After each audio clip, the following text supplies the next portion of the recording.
आइए दोस्तों, आज के प्रश्नों को देखते हैं हम। पहला प्रश्न है,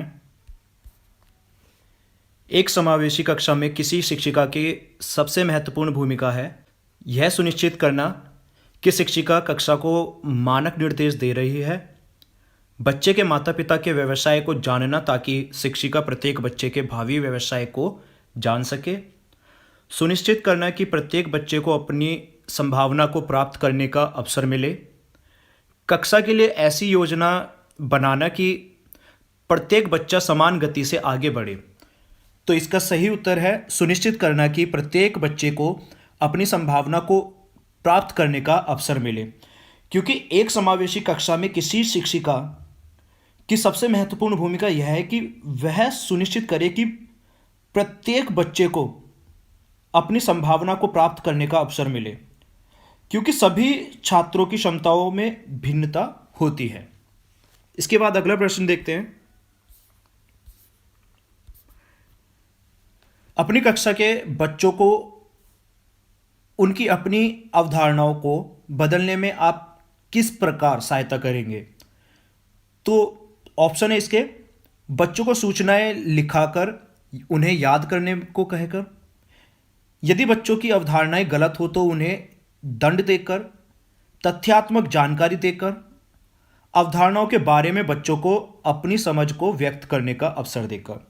तो इसका सही उत्तर है अवधारणाओं के बारे में बच्चों को अपनी समझ को व्यक्त करने का अवसर देकर, क्योंकि अवधारणाओं के बारे में बच्चों को अपनी समझ को व्यक्त करने का अवसर देकर एक शिक्षक उनकी अपनी अवधारणाओं को बदलने में सहायता कर सकता है। इसके बाद है हमारा अगला प्रश्न, जब बच्चे एक विशेष संख्या में पुस्तक पढ़ते हैं तो उन्हें एक प्रमाण पत्र दिया जाता है। यह रणनीति शायद अधिक समय तक काम ना करे, क्योंकि यह संभवतः बच्चों को केवल प्रमाण पत्र प्राप्त करने के लिए पुस्तकों को पढ़ने की तरफ ले जा सकती है। पुस्तकालय में बहुत अधिक पुस्तकों को खरीदने की आवश्यकता होगी। जब अधिक संख्या में बच्चे पढ़ना शुरू कर देंगे तो बड़ी मात्रा में प्रमाण पत्र देने होंगे। पुस्तकों को पढ़ना बच्चों को उनके गृह कार्य को पूरा करने में बाधा डालेगा। तो इसका सही उत्तर है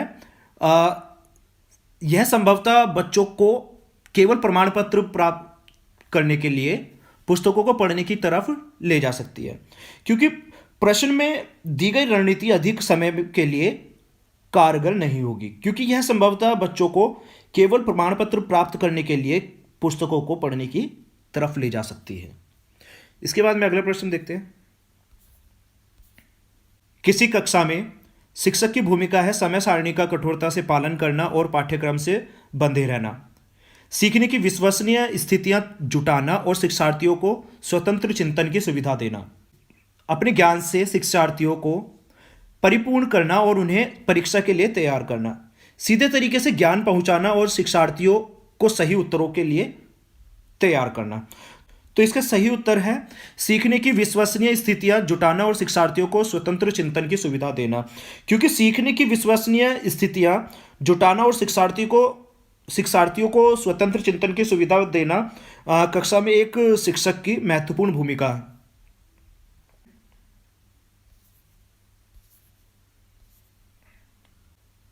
निम्नलिखित में से कौन सा कथन बच्चों की त्रुटियों के संबंध में सबसे उपयुक्त है? गलतियों से बचने के लिए बच्चों को शिक्षक का अनुकरण करना चाहिए, बच्चों की गलतियों को गंभीरता से लिया जाना चाहिए और उन्हें कठोर दंड दिया जाना चाहिए ताकि वे गलतियां ना दोहराएं। बच्चे गलतियां करते हैं क्योंकि उनमें विचार करने की क्षमता नहीं होती। बच्चों की गलतियां एक खिड़की के समान होती हैं, यह जानने के लिए कि वे किस प्रकार सोचते हैं। तो इसका सही उत्तर है बच्चों की गलतियां एक खिड़की के समान होती है, यह जानने के लिए कि वे किस प्रकार सोचते हैं, क्योंकि बच्चों द्वारा की जाने वाली गलतियां एक ऐसी खिड़की के समान होती है जिनमें आसानी से यह देखा जा सकता है कि वे किस प्रकार सोचते हैं।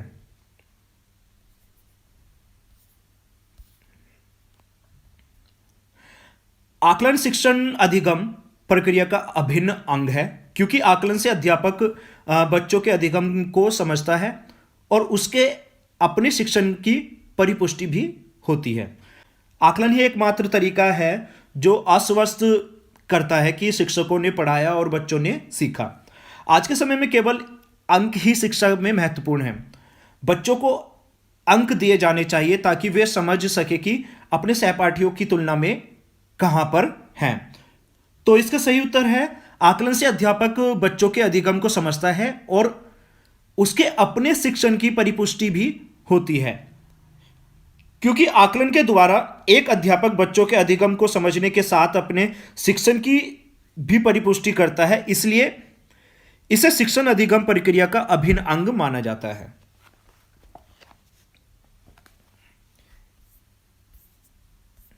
पाठ्यचर्या ऐसी हो जो पाठ्यपुस्तक के ज्ञान को पुनः प्रस्तुत करने के स्थान पर बच्चों को अपनी आवाजें पाने, कार्य करने के लिए अपनी जिज्ञासा का पोषण करने, प्रश्न पूछने और जांच पड़ताल करने तथा अपने अनुभवों को बांटने तथा विद्यालय के ज्ञान के साथ जोड़ने में सक्षम बनाएं।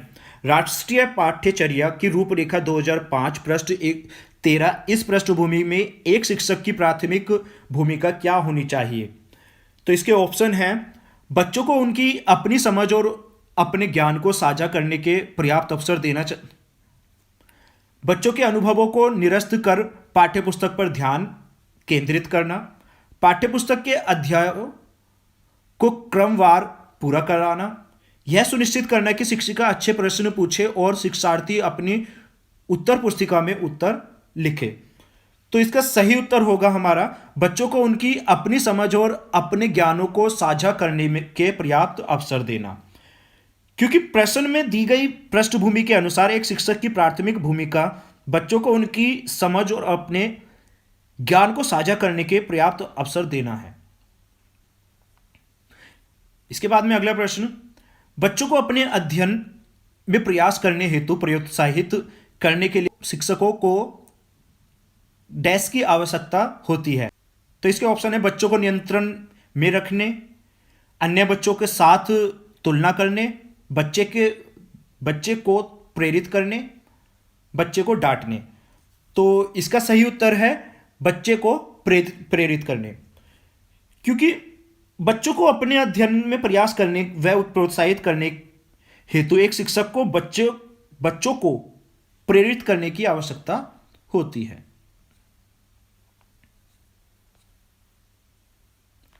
भावना और अधिगम और अभिप्रेरणा के संदर्भ में निम्नलिखित में से किस कथन से आप सहमत हैं? सीखने के लिए भावनाओं को अलग रख देना चाहिए। प्रेरणा और सीखने के साथ भावनाएं घनिष्ठ रूप से जुड़ी हैं। सीखने के लिए अभिप्रेरित करने में भावनाओं की कोई भूमिका नहीं होती। कुछ नया सीखना इस पर निर्भर करता है कि उसमें हम कितने निपुण हैं। तो इसका सही उत्तर है, प्रेरणा और सीखने के साथ भावनाएं घनिष्ठ रूप से जुड़ी हैं। बहुविकल्पीय प्रश्न बच्चों की डैश की योग्यता का आकलन करते हैं। सही उत्तर का निर्माण करने, सही उत्तर की व्याख्या करने, सही उत्तर की पहचान करने, सही उत्तर का प्रत्यास्मरण करने। तो इसका सही उत्तर है सही उत्तर की पहचान करने। क्योंकि बहुविकल्पीय प्रश्न बच्चों की सही उत्तर की पहचान करने की योग्यता का आकलन करते हैं। पहला प्रश्न है हमारा, निम्नलिखित में से कौन सा अधिगम के आकलन को उजागर करता है? तो इसके ऑप्शन है, शिक्षक मानक उत्तरों से विद्यार्थियों के उत्तरों की तुलना करके उनका आकलन करता है। दूसरा ऑप्शन है इसका, शिक्षक विद्यार्थियों की चिंतन प्रक्रियाओं पर ध्यान देने के अलावा उनकी अवधारणात्मक समझ का भी आकलन करता है। तीसरा ऑप्शन है इसका, शिक्षक पाठ्य पुस्तकों में दी गई जानकारी के आधार पर विद्यार्थियों का आकलन करता है। चौथा ऑप्शन है इसका, शिक्षक किसी विद्यार्थी के निष्पादन का आकलन दूसरों के निष्पादन की तुलना में करता है। तो इसका सही उत्तर होगा, शिक्षक विद्यार्थियों की चिंतन प्रक्रिया पर ध्यान देने के अलावा उनकी अवधारणात्मक समझ का भी आकलन करता है। क्योंकि अधिगम मूल्यांकन बच्चों की अवधारणात्मक समझ के आधार पर किया जाता है। मानक उत्तर से तुलना करना एक नकारात्मक प्रक्रिया है। इसमें एक शिक्षक की चिंतन प्रक्रिया को भी महत्वपूर्ण नहीं माना जा सकता।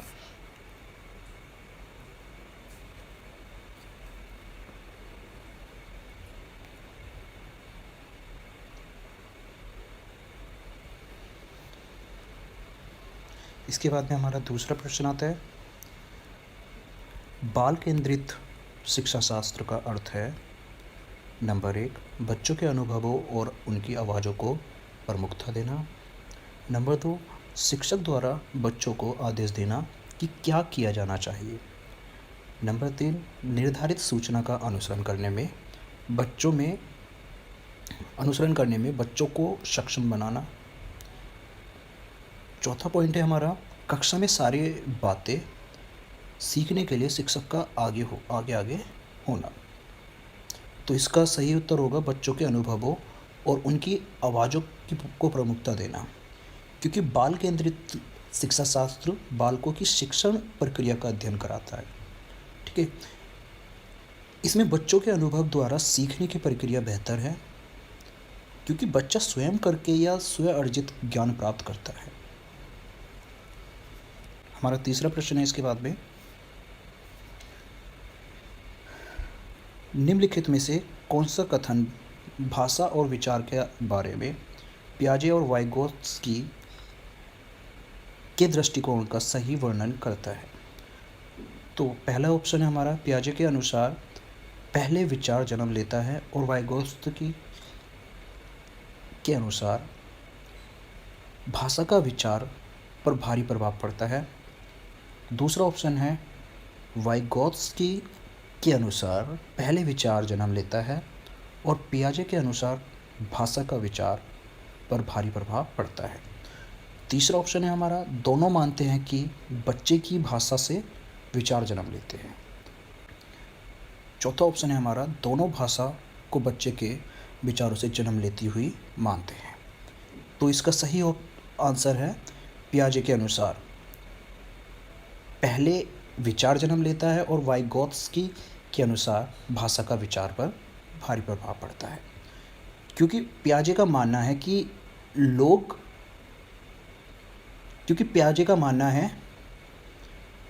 पहले विचार आता है, बाद में विचारों को भाषागत रूप प्रदान किया जाता है, जबकि वाइगोत्स्की का मानना है कि पहले भाषा आने पर भाषागत रूप से विचारों की अभिव्यक्ति होती है।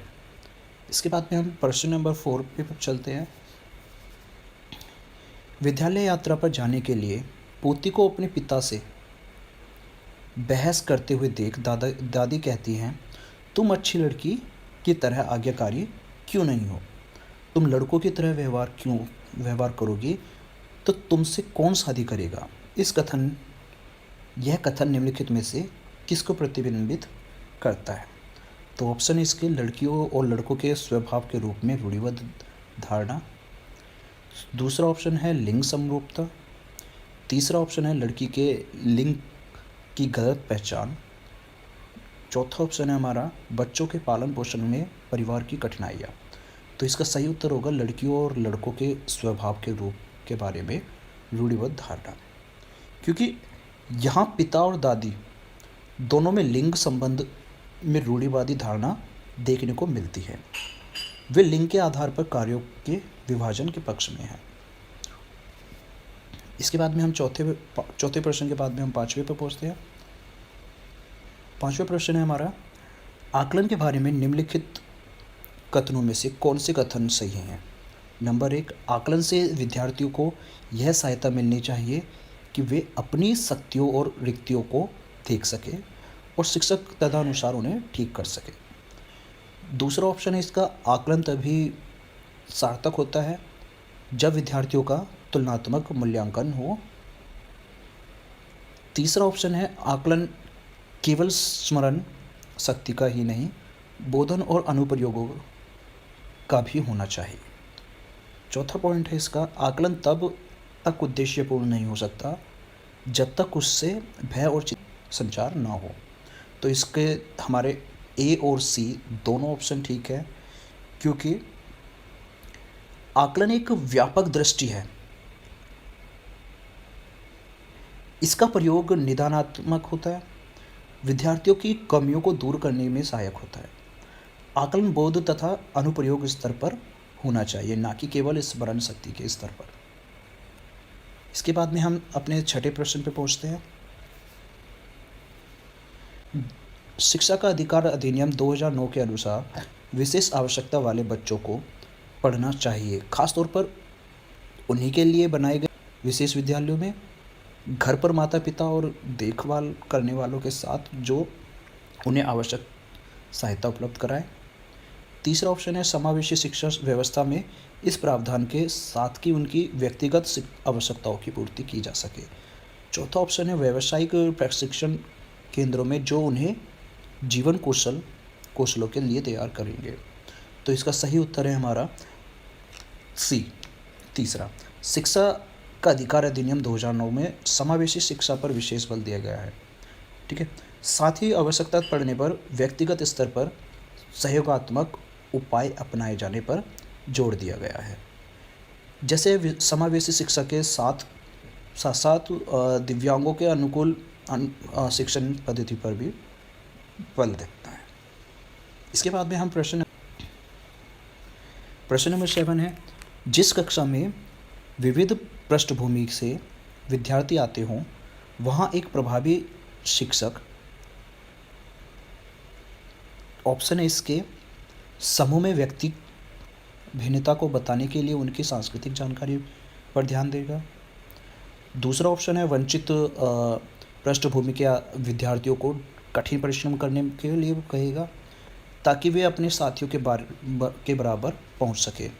तीसरा ऑप्शन है हमारा सांस्कृतिक जानकारी की अनदेखी करेगा और एक सर्वमान्य तरीके से अपने सभी विद्यार्थियों के साथ व्यवहार करेगा। इसमें चौथा ऑप्शन है समान आर्थिक पृष्ठभूमि के विद्यार्थियों का समूह बनाएगा और उन्हें एक साथ रखेगा। तो इसका सही उत्तर है हमारा ऑप्शन 1, सामूहिक समूह में, मतलब समूह में व्यक्तिक भिन्नता को बताने के लिए उनके सांस्कृतिक जानकारी पर ध्यान देना।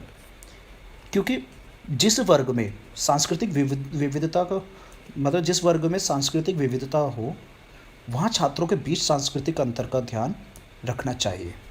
शिक्षक को किसी एक संस्कृति को अधिक महत्व नहीं देना चाहिए, ठीक है। इसके बाद में हमारा प्रश्न नंबर 8 आता है, 8वां प्रश्न। निम्नलिखित विकास के सिद्धांतों का उनके सही वर्णन से मिलान कीजिए। तो सिद्धांत दिए हुए हैं, उनका वर्णन दिया हुआ है।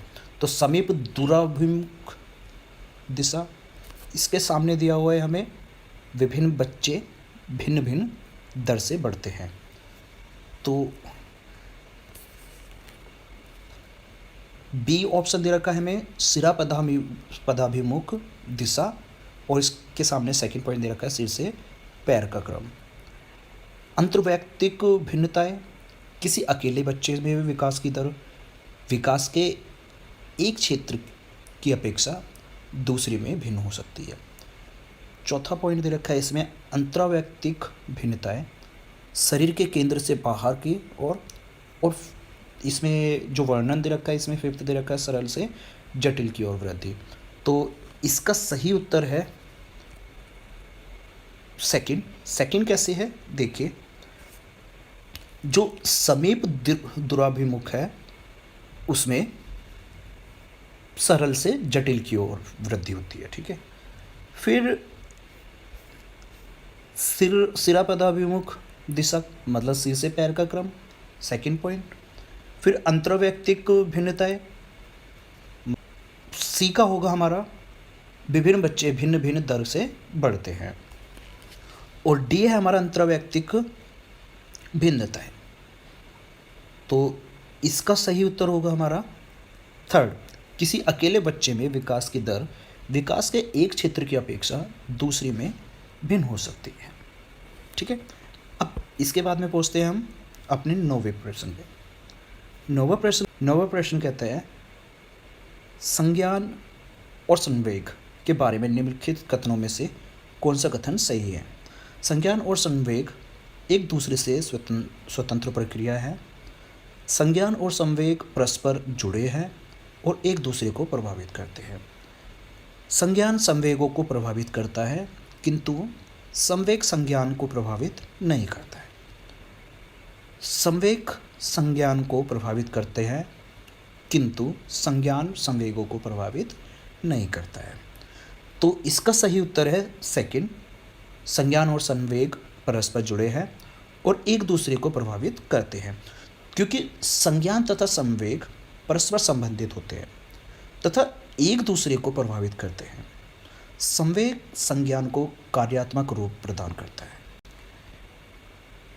विविध शिक्षार्थियों वाली एक समावेशी कक्षा में सहयोगी अधिगम और समवयस्कों से सीखना।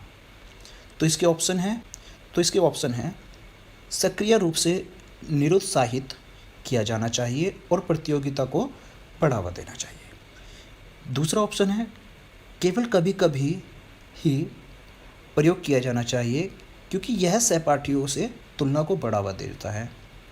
तीसरा ऑप्शन है सक्रिय रूप से प्रोत्साहित किया जाना चाहिए जिससे समवयस्कों की स्वीकार्यता बढ़े।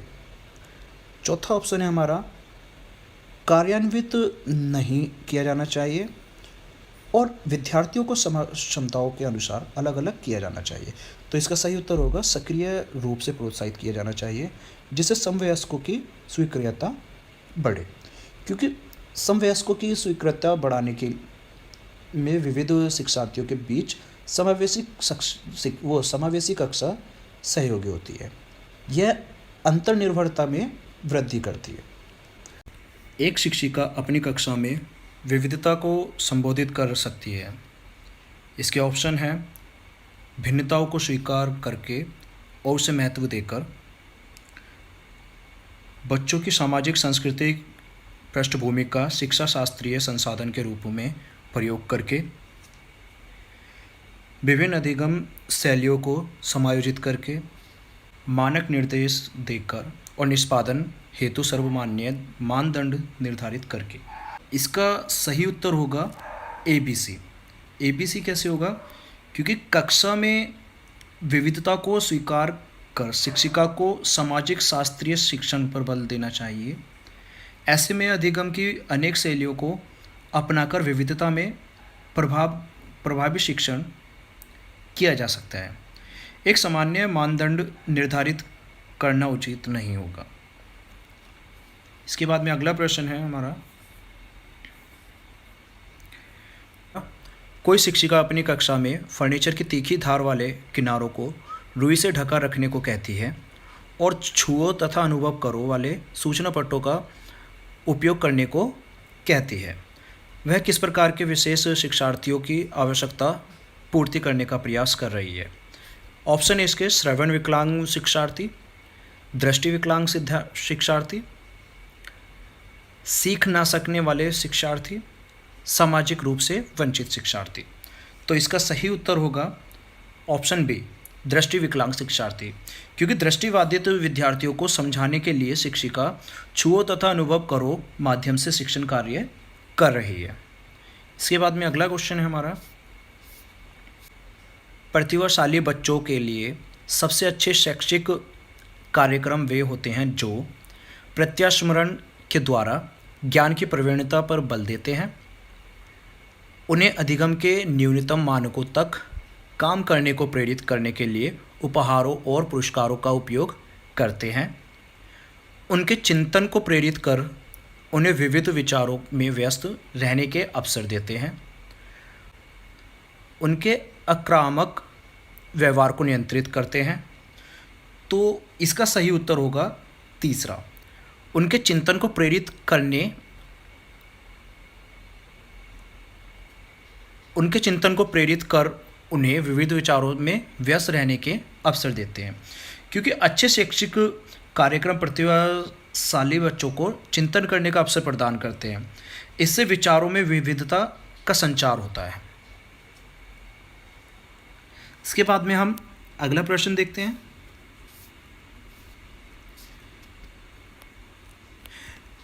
विद्यालयों में विद्यार्थियों की असफलता के बारे में निम्नलिखित में से कौन से कथन सही हैं?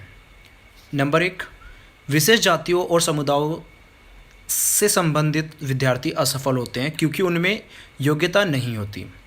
दूसरा ऑप्शन है हमारा, विद्यार्थी विद्यालयों में असफल होते हैं क्योंकि उन्हें अधिगम के लिए उपयुक्त पुरस्कार नहीं दिए जाते। तीसरा ऑप्शन है इसमें, विद्यार्थी असफल होते हैं क्योंकि शिक्षण उस तरीके से नहीं किया जाता जो उनके लिए सार्थक हो। और चौथा ऑप्शन है हमारा, विद्यार्थी असफल होते हैं क्योंकि विद्यालय व्यवस्था प्रत्येक विद्यार्थी की आवश्यकताओं और अभिरुचियों का ध्यान नहीं रखती है। तो इसका सही आंसर होगा हमारा बी और सी। क्योंकि बी और सी क्यों होगा? क्योंकि उपयुक्त पुरस्कार अधिगम अर्जित करने में सहायक होता है तथा सफलता के प्रति प्रेरित करता है। यदि विद्यार्थियों को आवश्यकता अनुसार शिक्षण नहीं दिया गया तो वह असफलता का कारण बन सकता है। यह कहना कि विद्यालय प्रत्येक विद्यार्थी की आवश्यकता और अभिरुचि पर ध्यान नहीं देता तार्किक नहीं है। तो इसके बाद में हम अगले प्रश्न पे आते हैं। दो विद्यार्थी एक ही अवतरण को पढ़ते हैं फिर भी इसके बिल्कुल भिन्न अर्थ लगाते हैं। उनके बारे में निम्नलिखित में से क्या सत्य है? संभव है क्योंकि शिक्षक ने अवतरण को समझाया नहीं है, संभव नहीं है और विद्यार्थियों को उसे दोबारा पढ़ना चाहिए। तीसरा ऑप्शन है हमारा, संभव है क्योंकि व्यक्ति के अधिगम को विविध कारण विभिन्न विधियों से प्रभावित करते हैं। संभव नहीं है क्योंकि अधिगम का आशय अर्थ लगाना नहीं है। तो इसका सही उत्तर होगा हमारा संभव है क्योंकि व्यक्ति के अधिगम को विविध कारण विभिन्न विधियों से प्रभावित करते हैं। क्योंकि यदि दो विद्यार्थी एक ही अवतरण का अलग अलग अर्थ लगाते हैं, जैसे सांस्कृतिक अंतर, समझ के स्तर में अंतर या अन्य कारण, तो यह विभिन्न विधियों से प्रभावित हो सकता है। इसके बाद में अगला प्रश्न है हमारा, राष्ट्रीय पाठ्यचर्या की रूपरेखा 2005 के अनुसार अधिगम अपने स्वभाव में डैश और डैश है। तो ये हमारा एनसीएफ 2005 का प्रश्न है। तो इसमें ऑप्शन दिया हुआ है निष्क्रिय और सरल, दूसरा ऑप्शन है सक्रिय और सामाजिक, तीसरा है निष्क्रिय और सामाजिक और चौथा है सक्रिय और सरल। तो इसका सही उत्तर है हमारा दूसरा, सक्रिय और सामाजिक। क्योंकि राष्ट्रीय पाठ्यचर्या की रूपरेखा 2005 में स्पष्ट कहा है कि अधिगम एक सक्रिय तथा सामाजिक प्रक्रिया है। इसके बाद में हम अगला प्रश्न देखते हैं।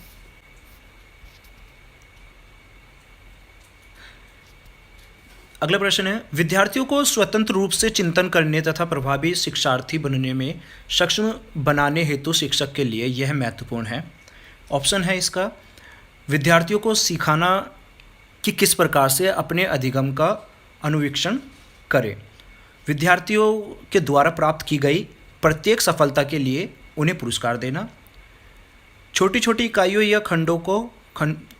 इकाइयों या खंडों में जानकारी प्रदान करना, और चौथा ऑप्शन है एक संगठित तरीके से जानकारी को प्रस्तुत करना ताकि पुनः स्मरण करने में आसानी हो। तो इसका सही उत्तर होगा विद्यार्थियों को सीखना कि किस प्रकार से अपने अधिगम का अनुवीक्षण करें। क्योंकि स्वतंत्र चिंतन विकसित करने के लिए विद्यार्थियों में अधिगम का मूल्यांकन करने की क्षमता होनी चाहिए। शिक्षक द्वारा अधिगम के प्रत्येक स्तर पर मूल्यांकन के तरीके विकसित करने का प्रयास करना चाहिए। इसके बाद है हमारा अगला प्रश्न,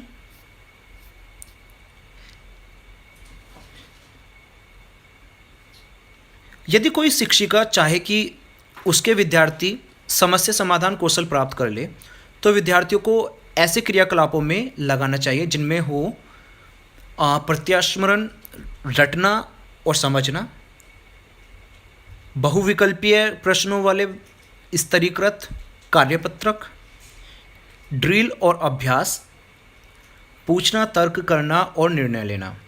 तो इसका सही उत्तर है पूछना, तर्कना और निर्णय लेना। क्योंकि प्रश्न पूछने से विद्यार्थियों में किसी विषय के बारे में ज्ञान की वृद्धि होती है, तर्क से उसकी अवधारणात्मक क्षमता का विकास होता है, निर्णय लेना शिक्षा का कार्यात्मक रूप है, इन सबसे विद्यार्थी समस्या का समाधान कर सकता है। इसके बाद में हम अगला प्रश्न देखते हैं। अगला प्रश्न है, कक्षा तक पहुंचने वाले बच्चों की भोली अवधारणाओं को जानना। शिक्षक के किसी उद्देश्य की पूर्ति नहीं करता है, शिक्षक के हौसले को पस्त कर देता है, क्योंकि इससे उसका कार्यभार बढ़ता है। शिक्षक के लिए अपने शिक्षण को अधिक सार्थक बनाने की योजना बनाने में सहायक होता है।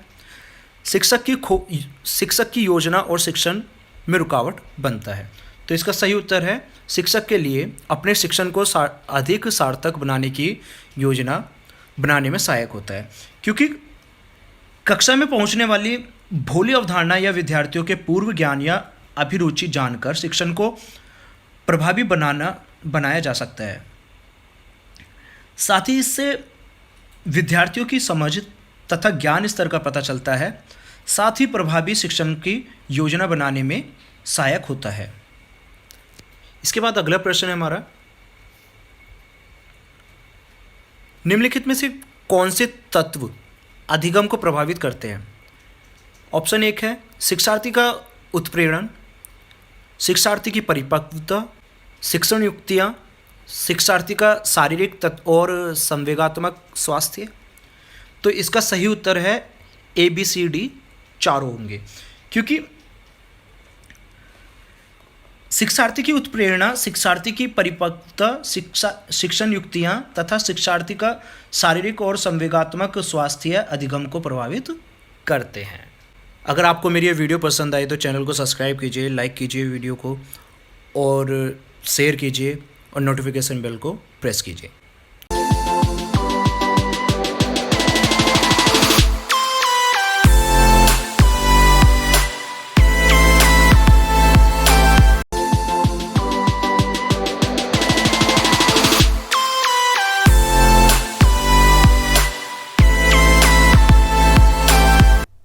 पहला प्रश्न है, समाजीकरण की प्रक्रिया में शामिल नहीं है मूल्यों और विश्वासों का अर्जन, आनुवांशिक संचरण, एक संस्कृति की रीतियों और मानदंडों को सीखना, कौशलों का अर्जन।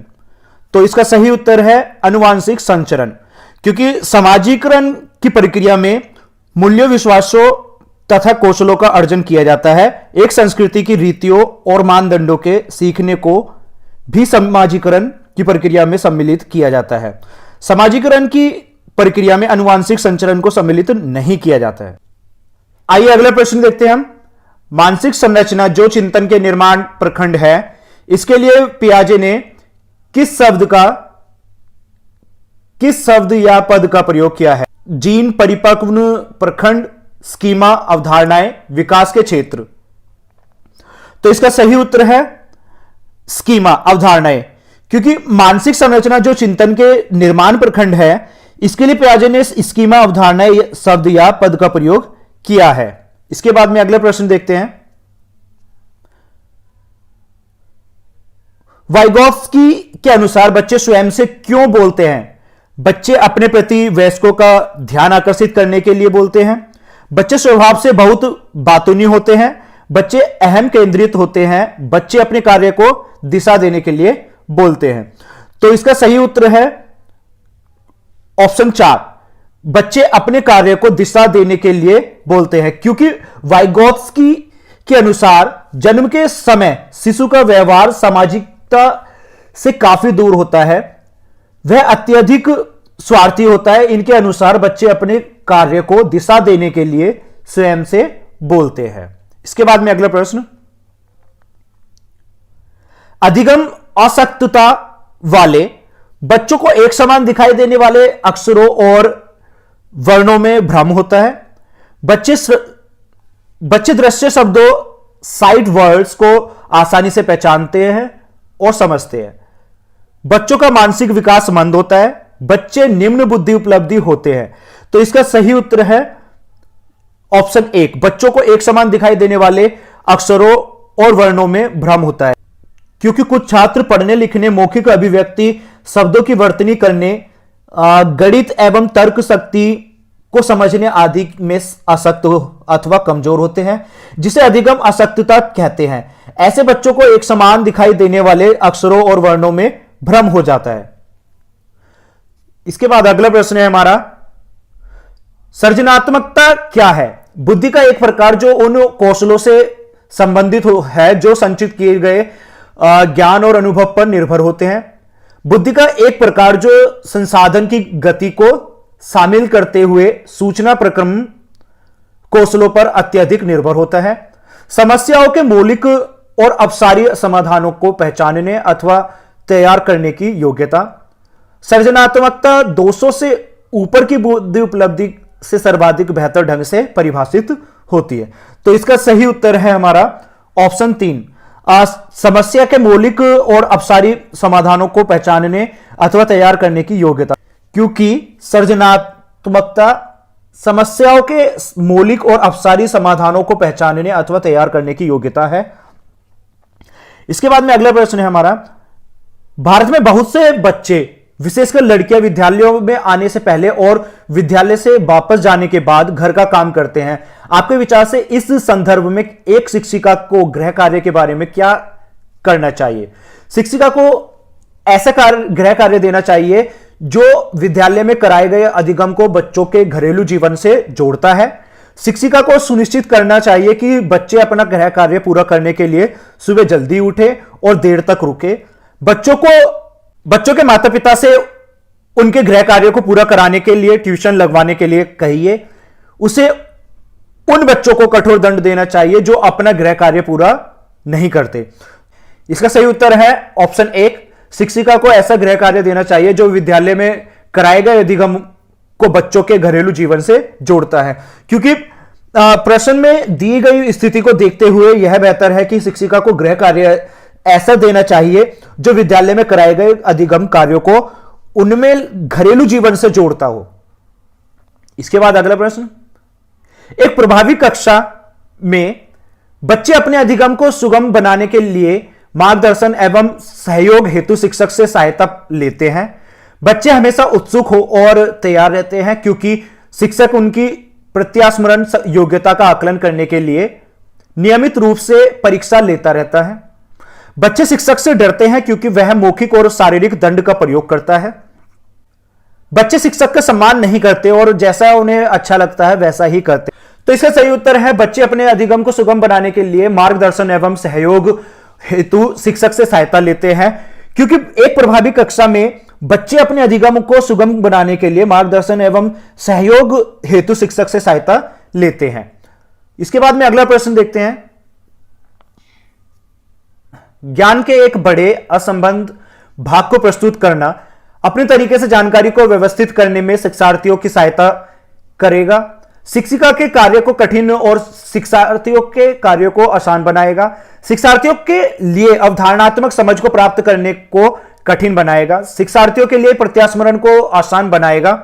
तो इसका सही उत्तर है हमारा ऑप्शन 3, शिक्षार्थियों के लिए अवधारणात्मक समझ को प्राप्त करने को, क्योंकि कक्ष प्रक्रिया के दौरान ज्ञान के एक बड़े असंबद्ध भाग को प्रस्तुत करने से शिक्षार्थियों के लिए अवधारणात्मक समझ प्राप्त करने में कठिनाई उत्पन्न होगी।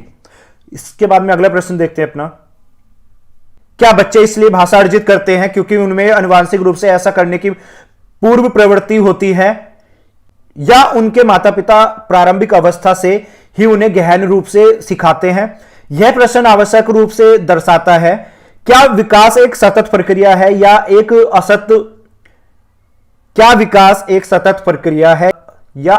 असतत प्रक्रिया। भाषा के विकास पर संज्ञान का प्रभाव, प्रकृति और पोषण पर बहस, बहुकारक योग्यता के रूप में विकास पर चर्चा। तो इसका सही उत्तर है, प्रश्न में दिए गए कथन का संबंध प्रकृति और पोषण पर बहस से है, तो इसका ऑप्शन होगा प्रकृति और पोषण पर। अमूर्त वैज्ञानिक चिंतन के लिए समता का विकास निम्नलिखित अवस्थाओं में से किसकी एक विशेषता है? मूर्त संक्रियात्मक अवस्था, औपचारिक संक्रियात्मक अवस्था, संवेदी गतिक अवस्था, पूर्व संक्रियात्मक अवस्था। तो इसका सही उत्तर है औपचारिक संक्रियात्मक अवस्था, क्योंकि अमूर्त वैज्ञानिक चिंतन के लिए समता का विकास औपचारिक संक्रियात्मक अवस्था की एक विशेषता है। अगर आपको मेरी ये वीडियो पसंद आई तो चैनल को सब्सक्राइब कीजिए, लाइक कीजिए, वीडियो को शेयर कीजिए और नोटिफिकेशन बेल को प्रेस कीजिए। धन्यवाद।